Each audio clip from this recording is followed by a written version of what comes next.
Hello friends, ఎలా ఉన్నారు? ఈరోజు నేను ఒక మంచి స్వీట్ రెసిపీతోటి మీ ముందుకు వచ్చేసాను. అదేనండి, స్వీట్ షాప్లో మనం కొంటూ ఉంటాం కదా జాంగ్రీలు, వాటితోటి అవి ఎలా చేశానో చూసేద్దామా? వచ్చేయండి. ముందుగా మినపప్పుని ఒక 2-3 అవర్స్ నానబెట్టేసుకుందాము. ఈ నానబెట్టుకున్న పప్పుని నీట్గా కడిగేసుకుని ఫైన్గా పిండి చేసేసుకుందామండి. ఇప్పుడు ఆ మినపిండిని ఒక చిన్న గిన్నెలోకి ట్రాన్స్ఫర్ చేసేసుకుందాము. ఇలా ట్రాన్స్ఫర్ చేసుకున్న ఈ మినపపిండిలో ఒక 2-3 టేబుల్ స్పూన్స్ కార్న్ఫ్లోర్ వేసుకుందాము, క్రిస్పీ కోసం అన్నమాట.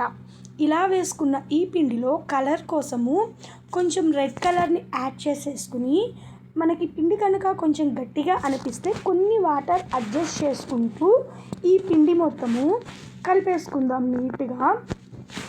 చూడండి, ఇప్పుడు కలుపుకున్న తర్వాత పిండి అనేది ఈ బ్యాటర్లో ఉంటే సరిపోతుందన్నమాట.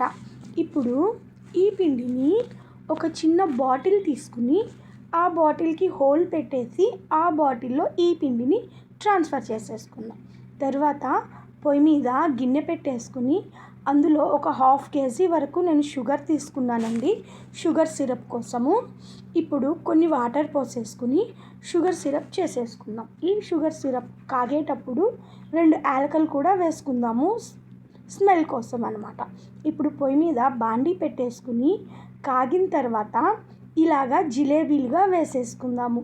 చూడండి, వీటిని మీడియం ఫ్లేమ్లో మాత్రమే వేసేసుకుని తీసి కొంచెం గోరువెచ్చగా ఉన్నప్పుడు పాకంలో ఇలా డిప్ చేసేసుకుందాము.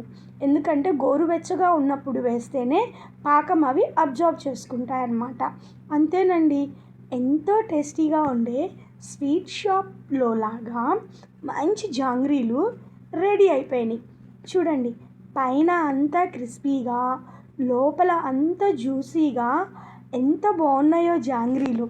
మీకు నచ్చినాయా? మీకు కనుక నచ్చినట్లయితే మీరు కూడా ట్రై చేసి ఎలా ఉన్నాయో కమెంట్ బాక్స్లో కమెంట్ పెట్టండి. Thank you friends.